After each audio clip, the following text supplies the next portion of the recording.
بسم الله الرحمن الرحيم. الحمد لله رب العالمين حمدا كثيرا طيبا مباركا فيه ملء السماوات وملء الأرض وملء ما بينهما وملء ما شئت من شيء بعد. أشهد أن لا إله إلا الله وحده لا شريك له وأشهد أن محمدا عبده ورسوله. اللهم صل وسلم وبارك وأنعم على حبيبنا وشفيعنا وسخدنا ومولانا محمد بن عبد الله أشرف الأنبياء والمرسلين وعلى آله وصحبه أجمعين. سبحانك لا علم لنا إلا ما علمتنا إنك أنت العليم الحكيم. رب اشرح لي صدري ويسر لي أمري واحلل عقدة من لساني يفقه قولي.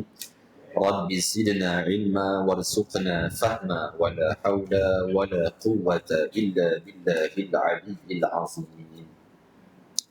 Jadi kita sambung untuk slot yang kedua untuk pengajian kitab tasawuf kita ini, sambung balik muka surat yang ke-63 63. Baik, jadi kita cuba sambung semula kata yang diucapkan oleh tuan kitab kita rahimahullah ta'ala wa nafa'ana Allah bi'ulumihi fid darain amin ya rabbal alamin. Maka muka surat 63 tadi kita habis dah dekat terjemahan yang sebelum. Daripada tu kita sambung balik dengan kata-katanya, iaitulah maka inilah misal orang yang berbendang di dalam dunia kerana menghasilkan kehidupan di dalam dunia. Contoh, misal contohlah.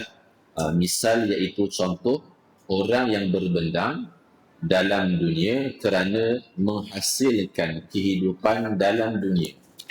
Itu ayat dia. Berbendang, bercucuk tanam ada. Berbendang.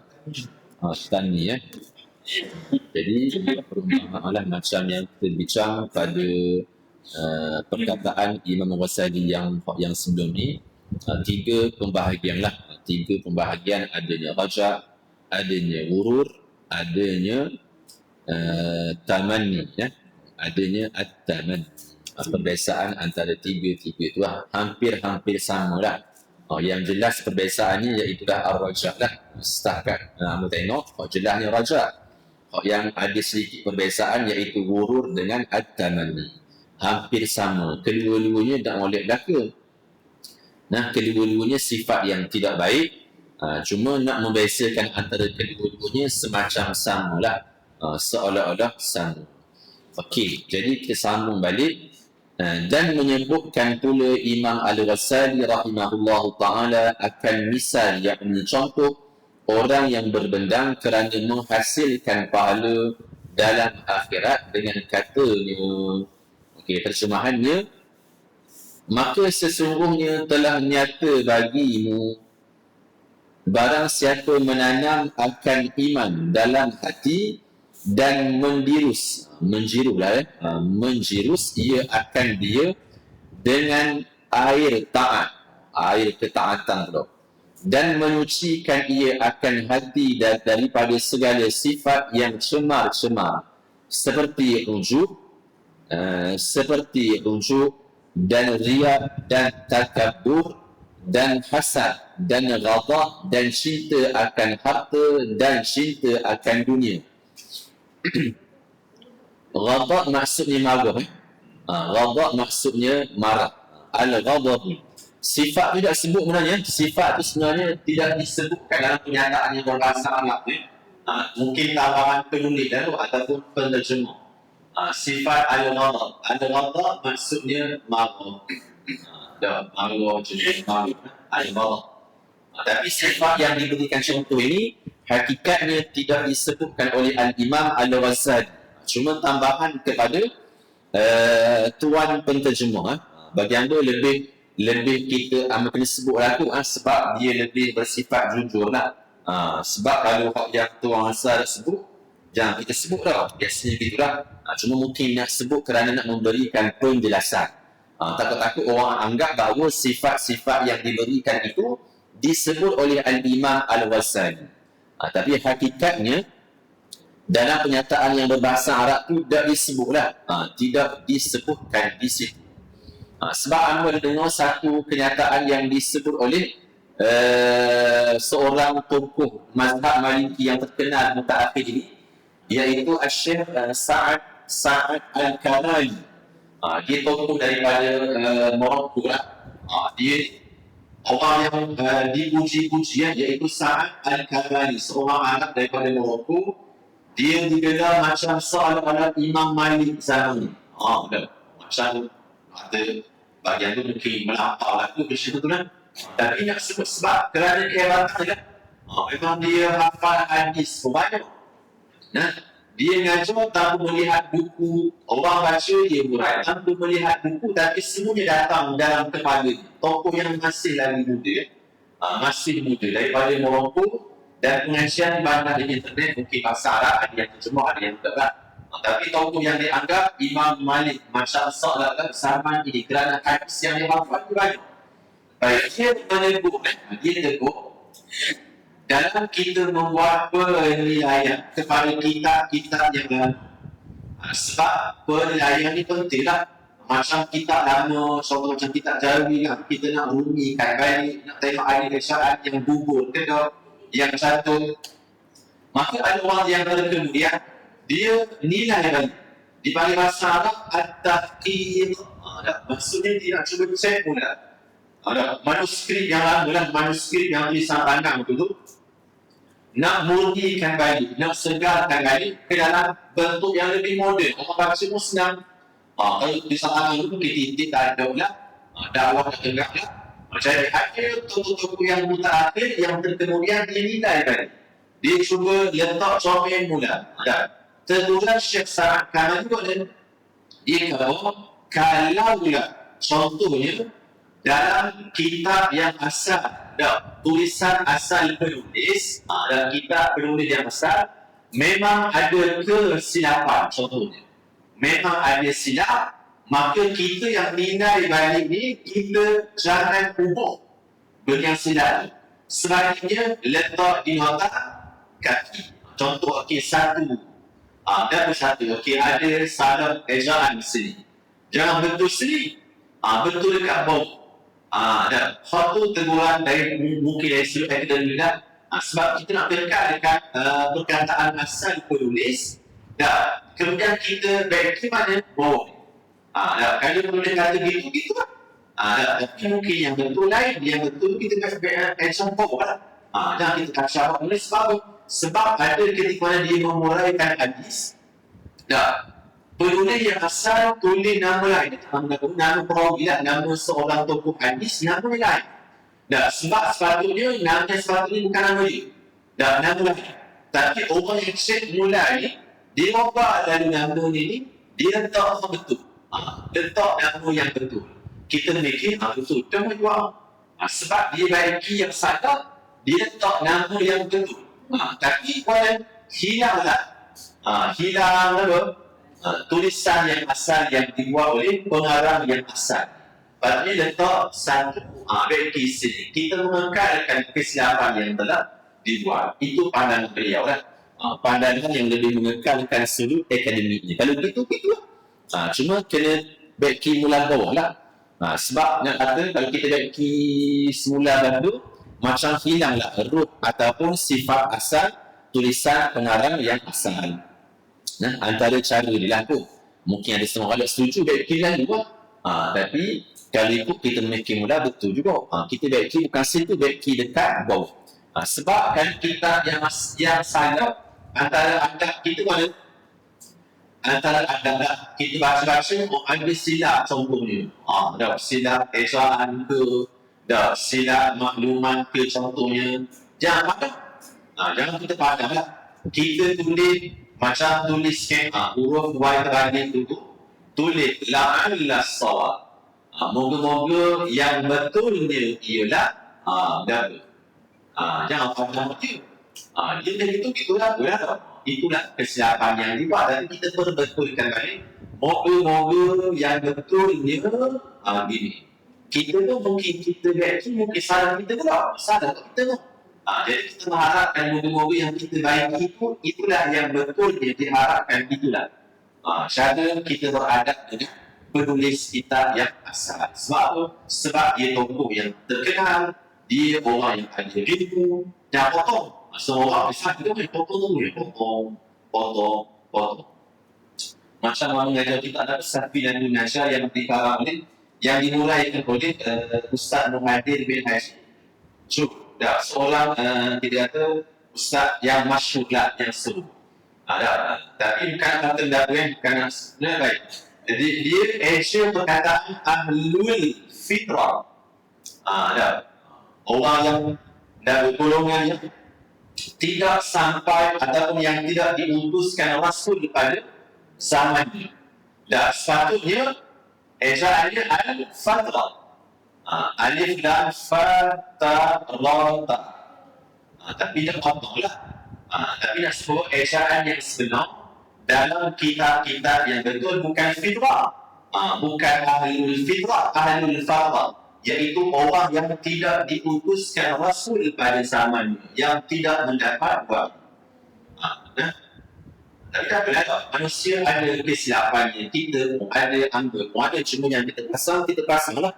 Orang pasang kita, orang tua kita juga. Nah, biasalah kita tahu. Cuma nak sebut bahawa kita kekalkan yang asal, kita baiki balik. Di nota kaki ke, kita cuba perbetulkan balik. Nah, cuma hasilnya, jangan kita padam tau.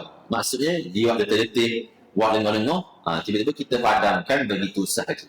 Macam mana ni ya? Dalam ucapan asal, tak ada pun disebut sifat-sifat itu. Cuma tuan penterjemah diletak seperti rujuk dan riya dan takabur dan hasad dan ghadab dan cinta. Tak ada pun situ padahal. Tapi dah apalah dah, untuk huraian kita terimalah. Tapi nak kata Imam Ghazali tidak menyebutkan sifat-sifat itu. Dia hanya sebut sifat yang tercemar, tapi tidak dihuraikan apakah sifat yang tercemar itu untuk bahagian ini. Okey. Seperti menyucikan bumi daripada segala kayu dan duri dan segala rumput, maka adalah baginya mengharap akan mengetam akan buahnya. Maksudnya mendapatkan hasil, menuai akan buahnya itu di dalam dunia dan di dalam akhirat. Dan barang yang lain daripada itu, maka iaitu dinamakan tamanni atau ghurur. Dah sama ada tamanni ataupun ghurur. Nak sebut bahawa kedua-duanya ini mempunyai seolah-olah maksud yang sama lah. Dia kata lebih kurang je, sama ada tamanni ataupun ghurur. Boleh faham dia kata kalau orang tu tanam akan iman, dia benih, letak benih, kemudian jirus dengan amal yang saleh, kemudian suci daripada sifat yang tercemar, kemudian adalah baginya mengharap dia tuai hasil di dunia dan di akhirat. Maksudnya hak namanya ar-raja. Selain daripada itu, wa'aduna dhalik, bukan itu cara dia, namanya tamanni ataupun ghurur. Kalau raja, tanam, kemudian jirus, kemudian bersih sifat yang tak molek, kemudian mengharapkan hasil, itu raja. Selain daripada itu, namanya tamanni ataupun ghurur. Okey, jelas Okey. Dan kepada yang demikian itu diisyaratkan oleh Nabi SAW dengan katanya, al-kayyisu man dana nafsah wa amila lima ba'dal maut wal ahmaqu man ittaba'a nafsahu hawaha wa tamanna 'ala Allahil amani. Ini hadis yang masyhur yang biasa dibaca. Okey, apakah maksudnya? Orang yang mempunyai akal, itu iaitu orang yang menghampirkan dirinya kepada Allah Ta'ala dan berbuat amal kebajikan yang memberi manfaat bagi kemudian mati. Dan adalah orang yang kurang akal itu, iaitu orang yang mengikutkan akan hawa nafsunya akan apa-apa yang disukainya dan mencita-cita atas pahala sesuatu pahala yang diharapnya. Dia banding orang yang al-kais, orang yang bijak lah. Al-kaisu orang yang bijak. Lawannya iaitulah al-ahmaq, orang yang umumnya maksudnya bodoh. Orang yang bodoh, itulah keadaannya. Dia mengharapkan, cuma dia tidak beramal.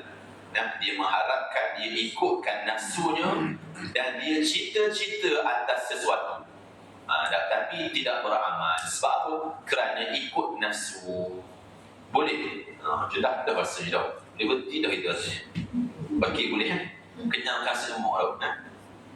Okey lah, boleh dah. Kita baca nak babi, kalau nak babi kita babi lah. Kalau dah tak habis ikut kita lah. Okey, ini suatu fasal pada menyatakan kelebihan rajak dan menyatakan menggemarkan di dalamnya itu. Okey, di bawah pula kata Al-Imam Al-Ghazali rahimahullahu ta'ala, apa dia sebut? Ketahui olehmu bahawasanya berbuat amal serta mengharap akan redha Allah itu terlebih tinggi darjatnya. Berbuat amal kemudian dia harap, maksudnya itu lebih tinggi darjatnya daripada berbuat ibadat serta takut akan murka Allah. Gitu. Boleh faham maksudnya kata apa? Khulasahnya, raja lebih tinggi berbanding khauf. Raja dia kedudukannya lebih tinggi berbanding al-khauf. Gitu je lah. Maksudnya kita berharap lebih tinggi berbanding takut. Sebab apa? Sebab dia berharap, dia buat amal, dia mengharapkan moga-moga Allah terima akan amalnya itu. Satu darjat yang lebih tinggi berbanding takut. Takut yang dimaksudkan iaitu berbuat ibadah dalam keadaan dia takut kemurkaan Allah. Takut Allah tak terima dah. Takut Allah tak terima. Betul dah kan? Sebab bila dah kita mikir sebab begitu. Betul. Tu yang bersetuju. Tak sebut sehingga-sehingga. Dan cuma betul tu rasanya. Ambil fikir gitu sebab kerana kalau kita mengharapkan daripada Allah, kita sangka baik dengan Allah. Kalau kita rasa macam tak terima, masa takut kok, macam kita bersangka buruk dengan Allah. Macam bersangka buruk pula, walaupun tak begitu hakikatnya kita bimbang, takut amal tak diterima. Sebab apa? Kerana nuksannya, kurangnya amal. Dan sempurna tadi bukanlah kita ada sangka buruk, hampir kepada sangka buruk pula. Jadi husnuzan lebih baik. Tu sefaham pula, sefaham boleh. Ada lihat dah. Yakin ada oleh kau. Yakin memang terima dah oleh kau dah. Tapi kita kena yakin terima benarnya. Mana yakin terima pasal Allah tu Maha Pengampun. Seperti waktu ya, Allah Maha Pengampun. Macam mana pun Allah Pengampun. Ikut anda Allah buat warna-warna pun. Pasal dia Maha Pengampun. Kita buat warna-warna pun atas dia belakang. Atas dia tu ya dah. Cuma kita buat biar sempurna lah. Biar comel lah. Biar sesuai lah. Allah nak terima tu keadaan kita sembahkan pada Allah comel. Waktu penting tu. Tak ada buat nak comel mana. Tu arah orang terima. Tak ada jadi. Tak ada. Sisi hati terima. Kita boleh raka. Kalau kita betul dah tu dah. Memang kita rasa itu kan. Kita harap Allah terima lah. Keadaan amal yang kita buat ni sebenarnya banyak kubang sebenarnya. Zahirnya cukup, mungkinlah zahir comel lah dah macam sembahyang benda-benda yang itu cukup rukunnya. Comel kita terima lah maksudnya. Cuma dia dah ada kekurangannya. Sebab setiap amal ni memang dia ada mahasil lah. Dia ada benda-benda yang boleh memperelokkan walaupun secara asasnya cukup. Tapi ada benda-benda yang mencantik, yang memperhiaskannya, yang menghiaskannya. Adalah kan? Yang kita banyak kurang ni, dah khusyuknya masa waktu ingat Allah ke dah. Dah kita buat zahir insya-Allah asasnya cukup. Asasnya insya-Allah lah. Tapi sudut mahasin dan adab-adab yang berkaitan dengan amal, keikhlasan kita tahap mana, dan ini pun akan memang Allah lihat, memang Allah pandang. Inna Allah ala memang ada. Tapi kalau kita buat tu, memang kita tak mudah benda-benda gitu. Dah 5 hari juga nak mana buat kita. Betul dah. Dia mari cukup. Mari cukup. Mari cukup dah. Banyak lari. Banyak nak jawab dia. Dia mari juga betul dah, sebab tu kita kata tasawuf ini dia ajar untuk kita mendidik. Dan mendidik hati dan keadaan nak jadi comel tu macam darjah as-salikin maqam tu. Dan maksudnya sentiasa raja, sentiasa khauf, dia bukan mari lalu. Dia kena ada at-tadrib. Maksud Allah Tuhan dia. Dan maksudnya biasa omong gitu, maksudnya cuba sabarlah ke tahap itu. Gitu, bukanlah buat sekali dia lalu dah. Mula-mula mungkinlah lepas tu semakin tinggalkan dunia, semakin tak sayang, semakin tu sabarlah keadaan dia kita. Doktor berusaha je dah, sama je dah nak kata tuan ya. Dah macam sebut lah ya. Itulah dia kena usaha. Latihan tasawuf orang kena ada lah. Dia kena ada. Dia kena suluk macam di pondok-pondok ada tawajuh. Tahu tawajuh? Kerana di pondok nak Ustaz Suhaimi, Tuan Guru Suhaimi dah di Manazil Asal, Manazil Siddiqin, sedap disebut Manazil dia ada tawajuh macam dia bersuluk lah, duduk di pondok dia ada. Maksudnya nak meninggalkan dunia ni bukanlah kita boleh butuh rak dan duduk lah. Kita ada kena tinggal macam-macam benda lah dah. Slow berangsur-angsur. Barulah. Bukan benda senang lah. Bukan ambil pun ya dah. Nak kata praktiknya apa dah lah. Kita bukan je lah dah. Nak kata jauh. Banyak benda yang dunia yang menarik kita ni. Yang menarik kita. Nafsu kita lah terutamanya. Tapi kena cuba lah kan. Kena cuba setakat yang termampu. Setakat yang termampu insya-Allah. Bukan benda senang lah. Allah dah payah. Dah diuji dah aku kan. Bila diuji macam dia cakap ayam 230 juta duit yang dia zakat dia dah duit dah kereta mewah dia dah Bukan orang tahu. juta binti. Bukan orang tahu tu. Ayat kita dah tu kami. Kita ada ribu rasa macam tu dah. Ni juta, ratus juta kan dia. Kelak bila diuji barulah kita rasa buat ni. Dan diuji macam-macam lah. Boleh, baik-baik aku. Bila diuji, Allah Ta'ala datangkan ujian, liyabluwakum ayyukum ahsanu amala, barulah dan keadaan kita ketika itu nak pergi ke arah mana. Nak tinggalkan benda yang tak boleh ke ataupun nak teruskan benda yang tak boleh. Hak tu payah. Dah bukan benda senang lah. Sejuta pun kau dah tutup dah. Ratus juta dah. Maksudnya dunia ni anda yang punya. Ratus juta. Dah ada mana? Nak cakap nak boleh. Nak ni boleh dah ke? Dengan keluasan yang ada tu dah. Maksudnya pelbagai jenis harta yang ada. Boleh dah. Sebab keadaan ni dah. Orang uji hutang tu kan. Dah diuji dah lagi dah. Kau ni kita ni.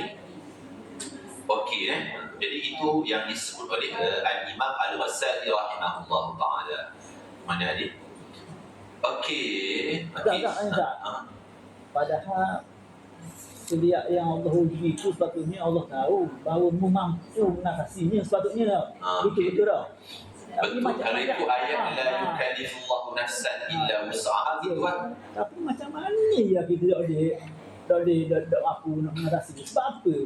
Padahal ya Allah buat tu Allah tahu dah kemampuan kita. Boleh sepatutnya mengatasi benda ni. Tapi kita tak boleh. Ayo jawab itu. Kalau kita pegang dengan perkataan la yukallifullahu nafsan illa wus'aha, tapi ialah ada tu rasanya ayat yang khusus untuk pentaklifan tu rasanya. Maksud Allah tidak bebankan pentaklifan macam sembahyang, melainkan kita mampu buat benda tu. Tapi ujian ni, apa nak kata? Mampu buat. Allah tahu kita mampu menanggung. Mampu. Kalau tidak Allah dah ubat kita kita. Tapi kita tak boleh juga. Tidak boleh nak. Kita nak meneka Allah ni payah kan. Nak meneka sama ada apakah hikmah di sebaliknya payah. Hak tu memang ulama sebut, orang yang tahu, orang dah tahu dah. Sebab hikmah ini, bila sebut hikmah ni, kita akan mempunyai pelbagai tanggapan yang berbeza. Kita rasa macam itu hikmah dia, orang lain mungkin pandangan yang berbeza. Pada hakikat yang tahu ialah Allah sahaja. Sebab apa Allah Ta'ala jadikan itu keadaan. Ayuh dah nak teka benda gitu. Tapi kita kata ujian lah. Ujian yang Allah letakkan kepada dia. Mungkin lepas ni dia akan insaf ke, dia akan berbalik comel mula ke, wallahu a'lam lah. Untuk Allah uji dia menjadi lebih baik ke. Sangkaan kita gitulah. Sangkaan yang baik pada Allah. Sangka baik pada Allah. Nah, ujian macam-macam dah. Macam-macam jadi ada nah. Okey, kita baca dia. Okey, pendengar yang sama berarti dah. Dan adalah orang yang kasih itu pada ghalibnya. Maksud ghalib apa? Kebiasaannya. Pada kebiasaannya itu mengharapkan redha, kerana bahawa mengharap kebajikan itu menghampirkan ia kepada Allah Ta'ala dan membawa ia kasih ia akan Allah Ta'ala. Maksudnya secara kebiasaannya orang yang kasih akan mengharapkan redha Allah. Baik, kemudian sesungguhnya mengharapkan kebaikan itu menghampirkan kepada Allah dan membawa kasih akan Allah. Maknanya dia saling satu. Dan adalah orang yang berbuat ibadah serta takut mewajibkan akan dia lari daripada Allah. Yang ini. Orang yang berbuat ibadah dalam keadaan takut mewajibkan akan dia lari daripada Allah. Ini penting mesti. Maksudnya macam dah kita buat amal, kita takut Allah Subhanahu Wa Taala tak terima kan. Maksudnya jauhlah daripada Allah. Kalau orang buat amal dalam keadaan dia mengharapkan Allah, dia semakin dekat dengan Allah. Kan? Itu faham tu ya? Kalau kita buat amal, kita takut Allah tak terima, macam seolah-olah kita menjauh daripada Allah. Mujibul lil haram. Gitu apa maksudnya? Dia maksud yang siap faham begitu kan? Okey apa? Dan kepada yang demikian itu mengisyaratkan Nabi sallallahu alaihi wasallam yang sabdanya, la yamutanna ahadukum illa wa huwa yuhsinu dhanna billah. Jangan mati seorang kamu melainkan dia membaikkan sangka dengan Allah, yakni membaikkan harap akan redanya kepada Allah. Betul tak? Kita buat amal, kita raja sangka baik dengan Allah, terima amal. Hak tu lebih mendekatkan kita kepada Allah. Tapi kalau kita buat amal, kita takut Allah tak terima, jauh daripada husnuzan. Maksud ikut huraian kepada maksud tadi. Dan lagi sabda Nabi sallallahu alaihi wasallam dalam satu hadis qudsi, Allah Taala berfirman, ana 'inda zanni 'abdi bi falyadhunna bi ma yasha. Firman Allah Taala adalah aku pada sangkaan hamba-Ku dengan daku, maka hendaklah ia menyangka dengan daku akan barang yang dikehendakinya. Maksudnya aku ni dalam sangkaan hamba-Ku, maka kalau kita nak perkara yang baik, kita pun kena sangka baik kepada Allah. Ada hadis muttafaqun alaih, hadis yang sahih. Kita kena sangka baik kepada Allah. Walaupun hak yang baik tu senang, hak yang buruk nak sangka baik tu payah bang tu. Marilah ujian. Sebab apa? Allah aku ini dia akan mari juga rasa-rasa yang pelik pula.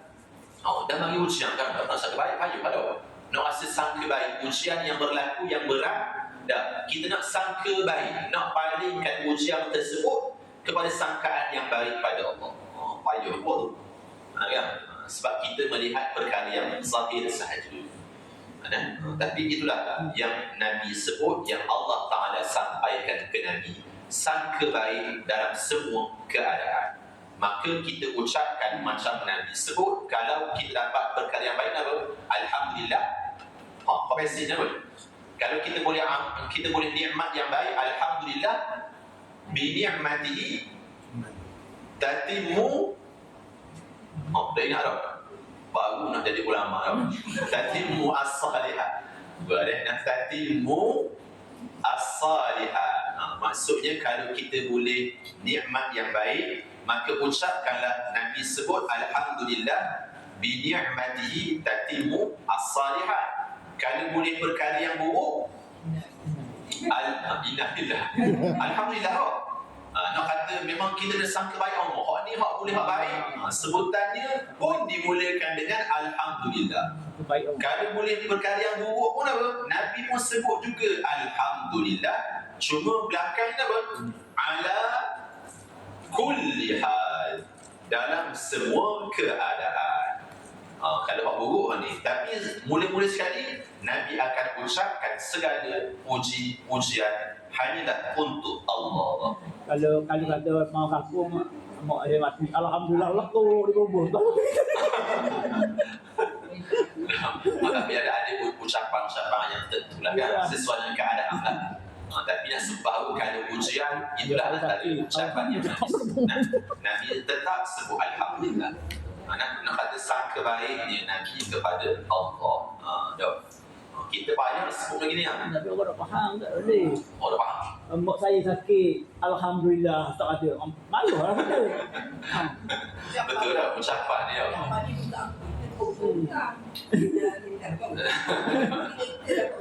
Jadi tidak faham istilah alhamdulillah. Kita dapat ujian dah. Betul. Betul. Kita dapat ujian, kita yang sebut dia. Betul. Gaji kata lagi itu.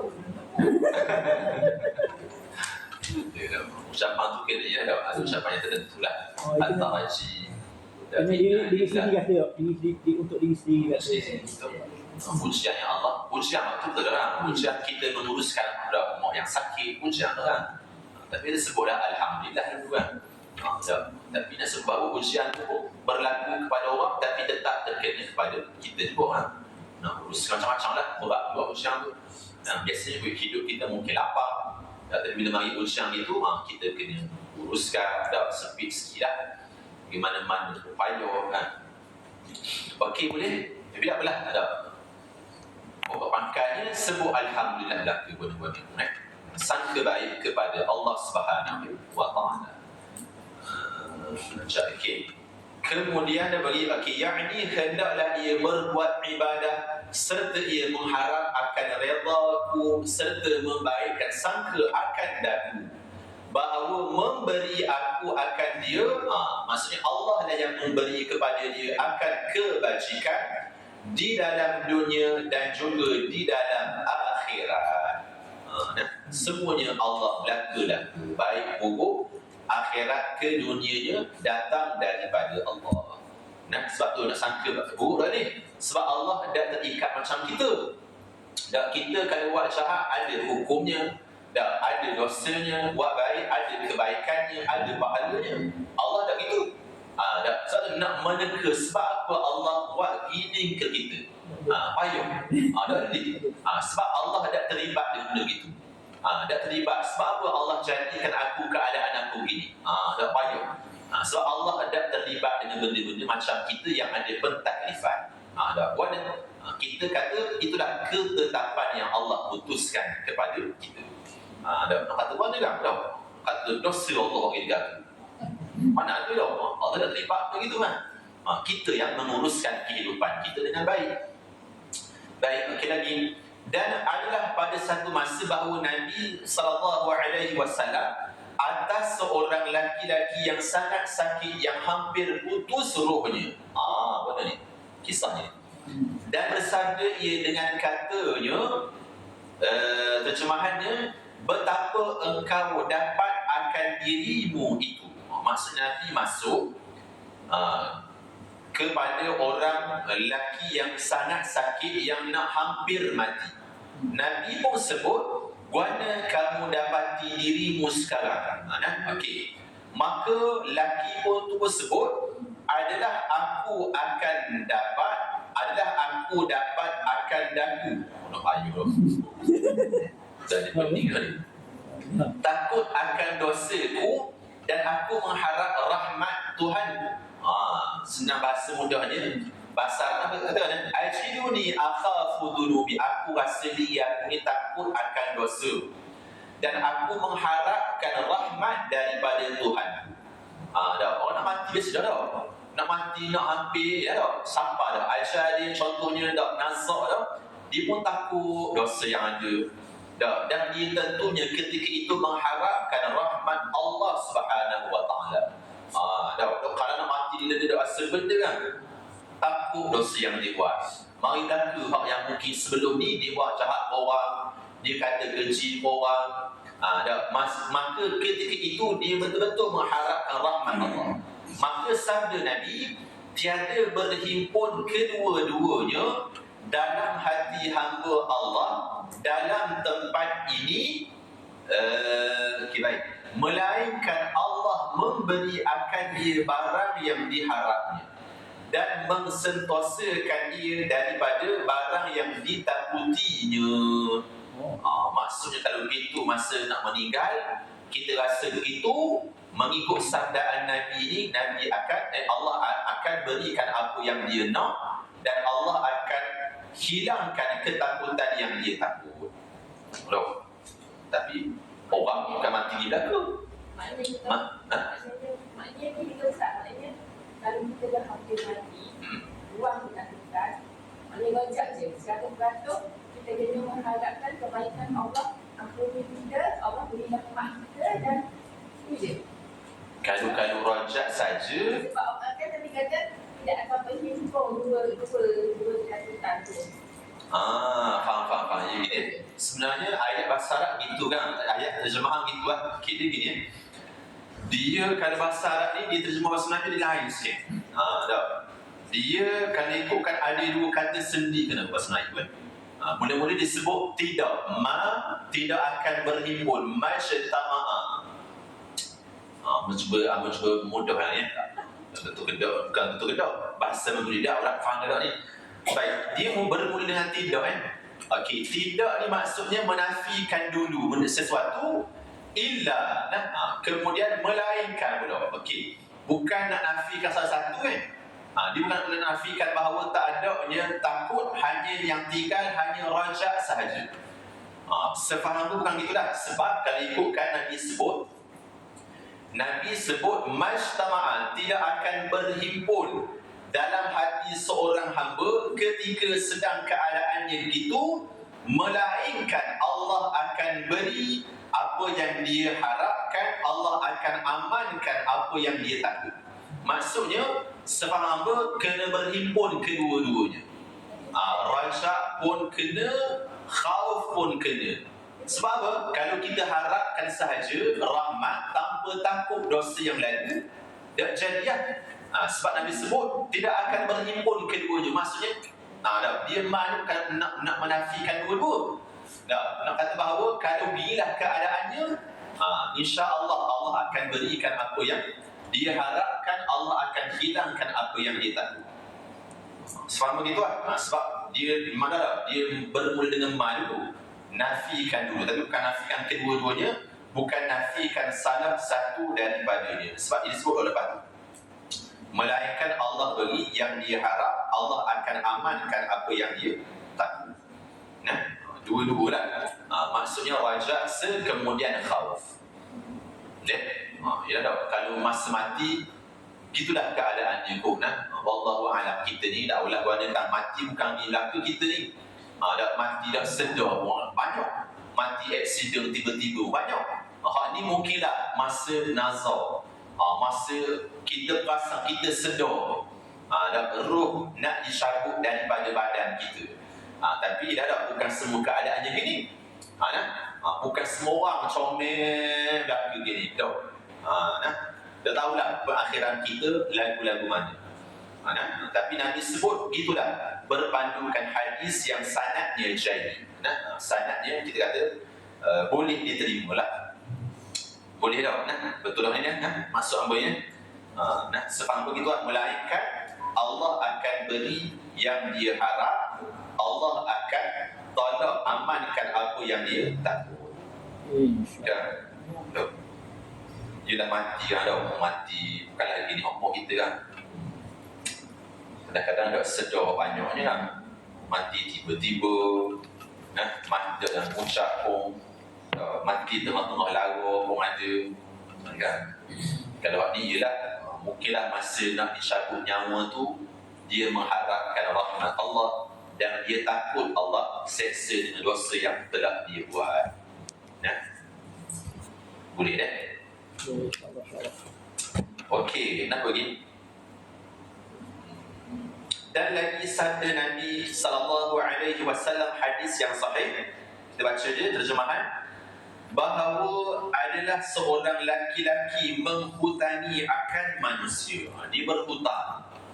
Maka memaafkan ia daripada tiap-tiap orang yang kuasa membayar akan hutangnya itu, dan melepaskan ia daripada tiap-tiap orang yang kesusahan membayar hutangnya.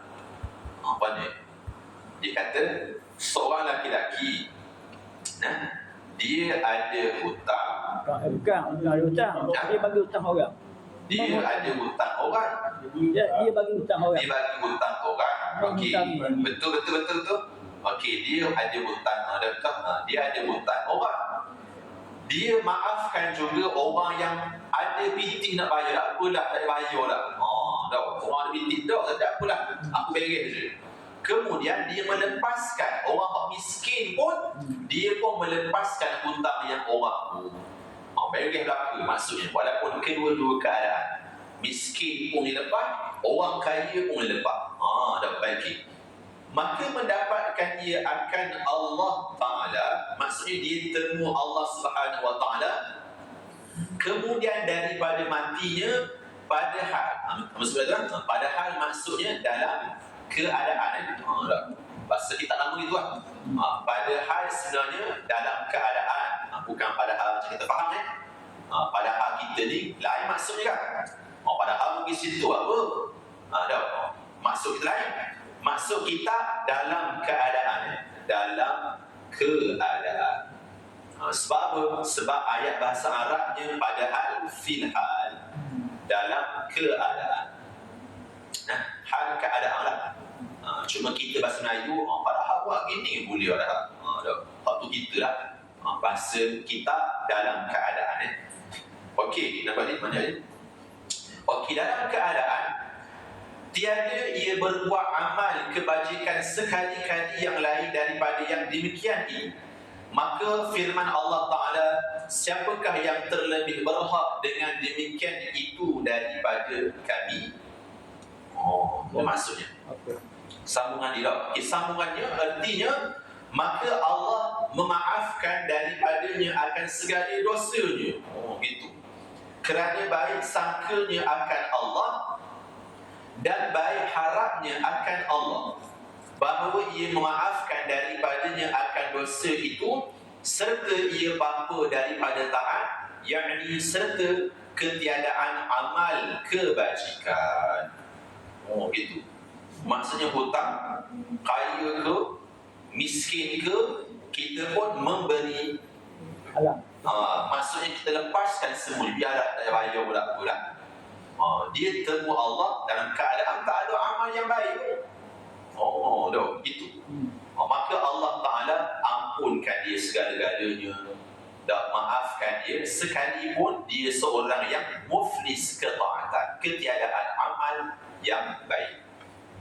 Semudah itu hadis yang sahih hadis yang direkodkan oleh Al-Imam Al-Bukhari dan Al-Imam Muslim rahimahullah. Maknanya amal yang baik ni tak termasuk Tak termasuk benda-benda yang wajib lah, termasuk Tak termasuk wajib biasanya. Wajib memang wajib dah. Kena buat tu. Wajib. Cuma tambahan-tambahan tu lah. Dok. Kalau Sudah sedekah, sudah sedekah ya. bersangka baik Allah setiap masa tu. Husnuzan dia kan, dia mengharapkan Allah. Sebab dia sentiasa berpesan terbaik untuk Allah dalam kehidupan dia, jadi Allah akan segala sesuatu. Sefaham begitu kan? Sefaham hadis yang terakhir tu ataupun hak atas tu gitu kan? Dia harapkan baik daripada Allah. Ya? Kemudian Allah pun ampunkan dosa dia walaupun dia muflis perkara-perkara yang tak. Tapi orang yang asas tu, orang yang fardu tu kena buat lah tau. Mungkin taat tu mungkin sebab mungkin Ustaz. Mungkin kan? Dia buat taat, dia buat amalan, dia buat orang sebab aku sebagai orang. Mungkin kita boleh menghasilkan pahala kita. Betul. Dan mungkin pun boleh muflis pahala antaranya lah kan. Kita mengungkit, kita menyebut-nyebut balik dan yang kita buat tu lah. Jadi kok betul tu. Tapi itulah dah, tu maksud dia tu lah. Maksudnya kita memaafkan lah. Kita memaafkan macam hutang ni lah. Macam hutang hadis yang atas bawah tu. Kita cuba maafkan walaupun orang tu mampu bayar, walaupun orang tu miskin sekalipun, kita halalkan sahaja. Bayar tak? Mana jadi kita rasa bayar? Bayar kok. Dah. Kalau main RM2 okey lah boleh lah. okey dah. Main ibu-ibu ni. Waktu pagi kau dah, kata nak boleh gini, kita mikir senang je kan. Mudah lah kalau gini, mudah syurga aku boleh. Ada maafkan hutang, tapi dah kalau nilainya rendah, senanglah kita. Tapi kebiasaannya tak gitulah, sebab apa? Nilainya tinggi. Nak maaf pun rasa berat. Tak rasa berat. Jadi gitulah, nak sebut bahawa walaupun kita fikir semudah itu masuk syurga Allah. Ada dengan maafkan hutang, dibiarkan nak bayar, tapi hakikatnya bukan semua orang semudah itu kan. Bukan sama keadaan kita dengan orang lain. Orang lain mungkin hutangnya berjuta-juta nak halal. Jadi gini, maka tetap kena bayar. Mungkin itulah yang sesuai mengikut perasaan. Sebab apa? Boleh kan aku pula boleh faraid pula contoh dibahagikan balik untuk kebaikan mereka juga. Kan? Yelah, nak sebut keadaan macam-macam. Kalau buat 2-3 ya lah tu lah. Tutup mata je. Ni hak juta-juta, ribu-ribu ni dah. Hutang. Hutang memanglah. Kan? Okey boleh baca lagi kan? Apa lah kita sikit lagi. Maka tetapi adalah harap kepada Allah Ta'ala dan baik sangkanya kepada Allah Ta'ala itu menepati taubat dia daripada segala dosanya itu. Macam taubat.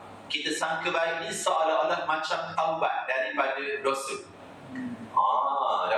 Dan adalah taubatnya daripada segala dosanya itu sebesar-besar amal kebajikan yang menghapuskan dosanya itu. Dia hanya berharap macam taubat tu. Sebab apa? Berpandukan kata Sufyan Ats-Tsauri, barang siapa berbuat akan dosa dan ia tahu akan bahawasanya Allah Ta'ala yang menguasai atasnya dan mengharap ia akan diampunkan dosanya itu, nescaya diampuni Allah Ta'ala baginya segala dosa. Kita harapkan Allah ampun, itu taubat tu. Bukan taubat nanti kena bayar 2 rakaat contoh. Bukan kena sikit astaghfirullah. Kita mengharapkan Allah ampun, itu taubat tu. Senang je tau. Semudah itu deh. Raya. Mudah hari payah. Mudah payah tu dah. Betul dah. Bukan benda senang. Orang dah sama dah. Kita rasa mungkin kita boleh, orang lain dah. Kan? Okey lah. Boleh lagi kita baca lah. Dan lagi sabda Nabi SAW nombor 7 nombor 7, bahawasanya Allah bertitah kepada Nabi Daud alaihissalam, okey, kasih olehmu akan daku dan kasih olehmu akan orang yang kasih akan daku. Itu. Dan suruh olehmu kasih akan daku kepada segala makhlukku. Okey. Faham tak? Kita faham tak? Dia kata, faham tak? Allah sebut dalam satu hadis kursi kepada Nabi Daud alaihissalam, kamu kena kasih akan aku, dan kamu kena kasih orang yang mengasihi aku, dan suruhlah orang lain untuk kasih akan aku, kata Allah. Gitu. Maka sembah Nabi Daud alaihi salam, ya Rabbi, betapa menyuruh kasih akan dikau kepada segala makhluk. Maka firman Allah, sebut olehmu akan daku dengan segala kebajikan kepada mereka itu, dan sebut olehmu akan nikmatku dan akan kebajikanku kepada mereka itu, dan sebut olehmu akan mereka itu akan yang demikian, kerana mereka tiada mengetahui daripadaku melainkan hanya kebajikan. Ayat-ayat begini ni payah sikit ni, akal-akal belaka ni. Faham dah tak? InsyaAllah. Dah faham tak faham ni dah? Ayat-ayat dia terjemahan bahasa Arab, terjemahan direct, jadi gitu lah. Akal-akal ada tu. Kalau terjemahan moden diubah sikit ayat untuk kefahaman mudah lah. Tapi komentar yang dalam bahasa Arab tu ditulis, kata Al-Imam Al-Iraqi, lam ajid lahu asla, aku tak jumpa hadis ni mari mana. Ka'annahu minal Israiliyat, macam seolah-olah kisah Israiliyat. Kata Al-Imam Al-Iraqi, tak jumpa mana-mana hadis yang Allah sebut kepada Nabi Daud gini cerita dia. Tapi aku dah cari macam cerita Israiliyat je, bukan bersebut yang sebut Al-Imam Al-Iraqi rahimahullah ta'ala. Mana? Tak apalah benda molek. Tak apalah benda molek je. Boleh dah. Tapi dah sudut akademiknya kena asing lah. Kalau betul tak ada sumber, maka tetap tak ada sumber lah. Tak ada sumber maksudnya tak ada dalam kitab. Tak ada rujukan yang betul. Tak ada, bukan ucapan Nabi lah pun. Sebab kata lam ajid lahu asla, tak ada asal pun hadis itu. Macam kisah Israiliyat sahaja, kata gitu. Kalau hadis yang sahih malah kena terima kan. Tapi orang ini tapi kisah yang baik, okey, kita ambillah pengajaran macam yang dikisahkan itu.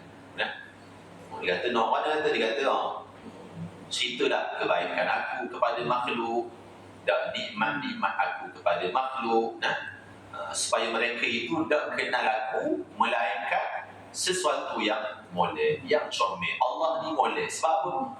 Kita cerita ke orang lain, Allah lah yang memberikan kebaikan, Allah lah yang memberikan nikmat, Allah lah yang memberi sifat kasih sayang. Orang pun kenal Allah, Allah lah yang paling molek. Itulah kisah yang ringkas. Baik, kita boleh lagi yang ada banyak cerita dah. Ni kalau kita baca teori, moga-moga beramal lah.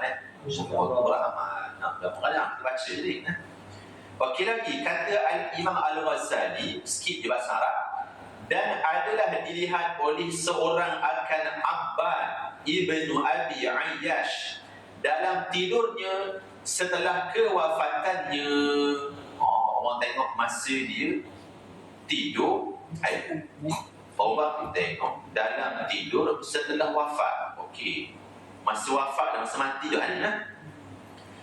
Dan adalah ketika ia hidup dulu membanyakkan menyebut bab bicara raja, iaitu pengharapan lah. Maka berkata ia dalam mimpinya. Mana pula ya? Orang mimpi dia. Faham ayat ni dah. Orang tengok Aban bin Abi Ayyash dalam mimpi ke mana? Dalam mimpi dia. Dalam mimpi orang tengok tu. Orang tengok abang tu dalam mimpi dia. Sebab sebab dia dah. Sebab dalam ayat bahasa Arab tak ada sebut wafat. Tak ada sebut wafat, tak ada sebut wafat. Dia hanya sebut dalam tidur sahaja. Orang tengok apa ni dalam mimpi ke bagaimana? Dalam mimpi. Dia tengok sebab apa di dalam tidurnya dan melihat oleh seorang akan apa. Maksudnya ada orang tu di mimpi Abang. Di mimpi abang. Setelah kewafatan. Faham betul. Maksudnya lepas abang meninggal, ada orang mimpi tentang abang. Itu dia payah dah. Okey, dari bodoh Belum ya. Setelah okey tuan, sebab dalam kurungan tu ada setelah kewafatannya. Okey. Masa dia hidup dulu dia sebut banyak tentang raja. Okey. Maka orang tu mimpi Aban. Aban berkata dalam mimpinya itu kan, telah mendirikan Allah Ta'ala akan daku di hadapan hadratnya. Maka bila firman Allah Subhanahu Wa Ta'ala, dia mimpi bahaya buat hidup. Bahaya mimpi gini tau. Tapi dia cerita je kan. Abang cerita pada dia. Abang cerita pada dia. Abang masa meninggal tu, abang cerita dia berada di hadirat Allah dan Allah berkata pada dia. Gitu kan. Kan dikatakan kan orang mimpi nampak Allah pula kan. Bukan ada ya. Okey, telah mendirikan Allah akan daku di hadapan hadrat. Jadi cerita dia, maka berfirman dia, apa yang mendorong atas barang yang engkau perbuat itu? Okey, maka sembahnya bahawa aku kehendak akan yang demikian itu supaya jadi kasih akan dikau kepada segala makhluknya. Okey, maka firman Allah Ta'ala, aku ampuni segala dosamu. Maksudnya Aban dia cerita masa kisah hidupnya dahulu, dia cerita tentang banyak hal pengharapan pada Allah. Kan?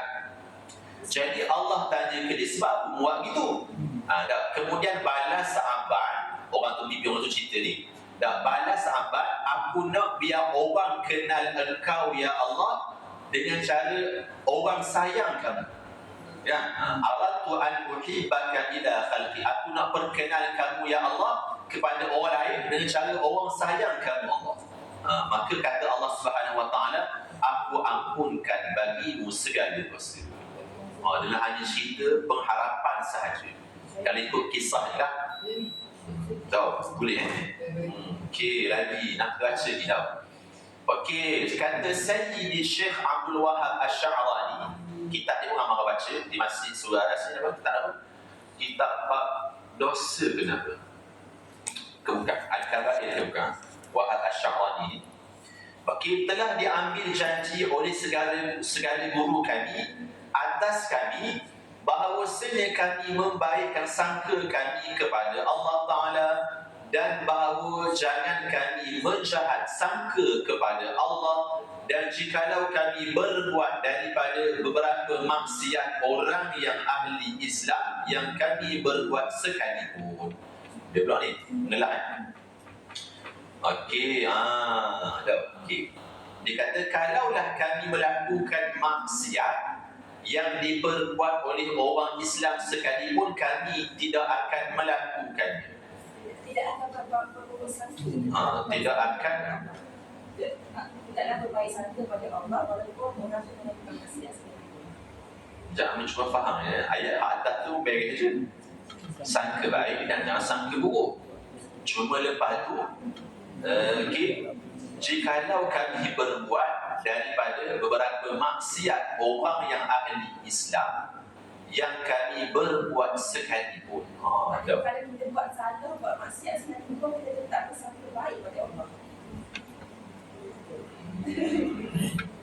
Belik sikit. Belik sikit. Okey. Sebab kalau ikut bahasa Arab lain sikit. Dia tak begitu jadi. Macam bawah Ustaz. Mungkin tak kita baca ni. Okey, nak kita baca dulu. Yani sayogia lah dah. Bagi segala manusia itu bahawa mengharap ia akan diampuni Allah Ta'ala akan segala dosanya serta taubat kepada Allah Ta'ala daripada dosanya, dan jikalau sangat banyak dosanya sekalipun. Maksudnya walaupun banyak dosa yang dibuat, tetap dia berbaik sangka dengan Allah. Sebab berbaik sangka ni sebab dia macam taubat lah kan. Okey, dan jangan putus asa daripada harap akan diampuni Allah akan dosanya serta baik sangkanya kepada Allah. Okey, betul. Dan sesungguhnya telah menyuruh Allah Ta'ala membaikkan sangka kepadanya dengan firman-Nya, ana inda zanni abdi bisamu jadi, bahawa aku memberi anugerah akan hamba-Ku itu pada ketika menyangka ia dengan daku, bahawa akulah yang memberi akan tiap-tiap yang dipintanya, maka hendaklah ia menyangka, yakni mengharap dengan daku akan kebajikan.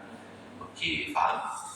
Maksudnya kena sangka baik dia, sangka baik sekalipun dia melakukan maksiat pada Allah. Yelah dah, tapi jangan semudah itulah kan. Bersangka baik daripada Allah dan Allah akan Betul, nak taubat lah dah. Tapi janganlah kita buat maksiat, kita sangka baik. Termahuat, sangka baik dah gitu kan. Lepas kita buat tu kita menyesal lah. Sangka baik Allah akan ampunkan. Okey, betul? Maknanya seolah jangan kita sangka Allah tak terima Tak doa terima. kita. Masalah gitu pula. Yelah, betul kau tu dah. Tapi lah, tuan-tuan, sangka baik Allah tak terima, sangka baik Allah akan terima lah kan. Tapi bila kita terlalu mudah gitu, macam senanglah kita akan buat dosa kan. Anggapan begitulah. Wallahu a'lam mata orang.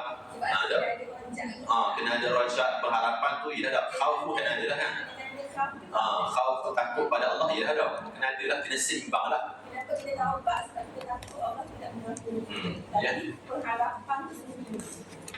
Pengharapan akan tinggi tapi jangan sampai, jangan semudah tu lah dah. Tiba-tiba kita buat dosa, kita sangkakan Allah akan ampun, gitu je dah. Yelah, sangka baik tu kena ada. Cuma orang mungkin anggap bahawa dah berat, ya Allah ampun lagi kan, senang-senang je kan. Maksudnya maknanya bukanlah kita sengaja nak buat dosa, maknanya tidak, tapi kita tak buat, tapi terbuat juga. Maksud gitu. Hati tak Ya, betul lah. Yang kita terbuat kan, yang kita terbuat kan, betul kan. Sebab manusia ni tak ada dia, kalau kita tanya orang jahat sekali. Macam obat je. Kalau kita tanya orang jahat sekali pun dia tak Kita terbuat dah. Orang jahat sekali pun kita tanya dia terang hati dia nak buat jahat, ambuh. Dia nak buat baik juga. Tapi sedangkan dia curi, mana gitu.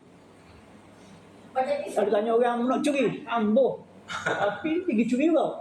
Maknanya ada sebab tu. Macam kisah Ummu Aiman. Okey. Kan dia mengarok. Okey.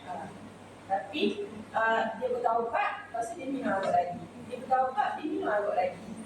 Sehingga sebagai sahabat mengatakan dia berkelaknak lah. Okey. Tapi Rasulullah kata jangan ikut dia. Sebab dia mencintai yang itu. Sebab dia bertaubat. Rasulullah bertaubat, Rasulullah. Tapi dia buat lagi. Betul. Ya, dah memang kita buat dosa, kita kena segera taubat kan. Tapi Tuhan mengata macam kita, kalau kita terlalu bermudah, tak boleh juga tau. Kita sangkakan macam semudah itu Allah ampunkan dosa, dan kita pun buat lagi kan. Lepas tu kita pun, ialah tak semudah itu Allah akan ampunkan balik, kita pun buat lagi. Tapi bermucahan hati orang dia bermudah-mudah Ustaz. Ada orang dia bermucahan yang tidak berbuat macam Ummu Aiman tu. Tapi dia tak boleh tinggal. Dia tinggal, dia hak tu, dia hak tu merakis yang dia cuba dah, tapi terjatuh juga. Hak tu lain. Dah tergelincir juga kan. Kita cuba elok dah. Macam sebut dan mupak dah, kita cuba lari, tapi ada juga. Tak beri contoh. Yelah, dia faham dah tu dah. Cuma dia dah kata cubalah kawan kan. Kalau kita macam sengaja buat, dia dah tak jadi juga dah. Tahu dah, benda tu dosa kita buat juga dengan harapan Allah akan ampunkan balik. Lepas tu kita pun taubat lagi, buat lagi, taubat lagi, buat sengeleng, buat lagi. Macam ngaji. Macam ngaji lah. Macam meringan-ringankan dosa. Sebab kita kena ingat, kaedah syariat kita, kalau orang yang menghalalkan benda yang haram, mengharamkan benda yang halal, hukumnya kufur. Tak lihat gitu. Kita macam kata maksiat itu halal, kita pun buat. Tak boleh satu benda yang dosa besar. Kita tak kata benda tu benda haram halal. Tapi kita buat. Mana bukan kita tak kata, tapi kita buat juga. Kita tahu dia curi dia tak pandai, tapi kita dicuri juga. Buat kita berjuta.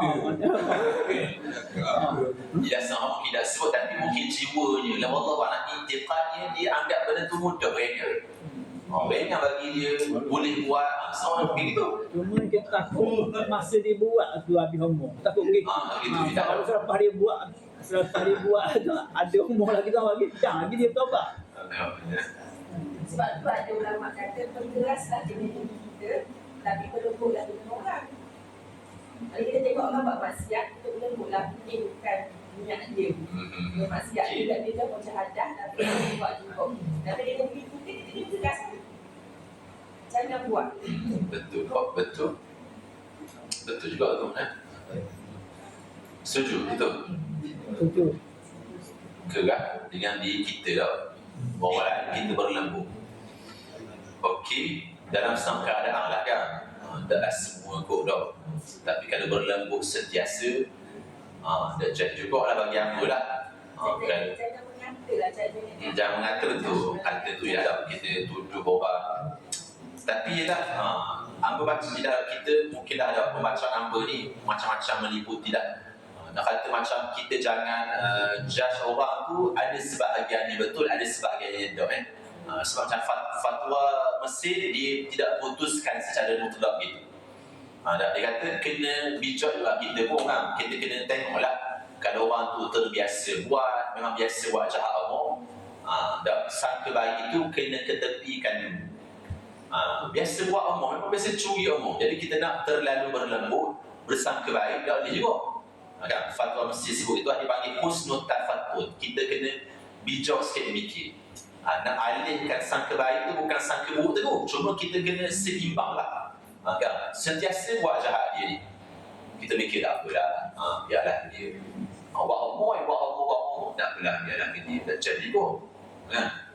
Kita kena seimbang lah. Jangan terlalu membiarkan keadaannya gitu.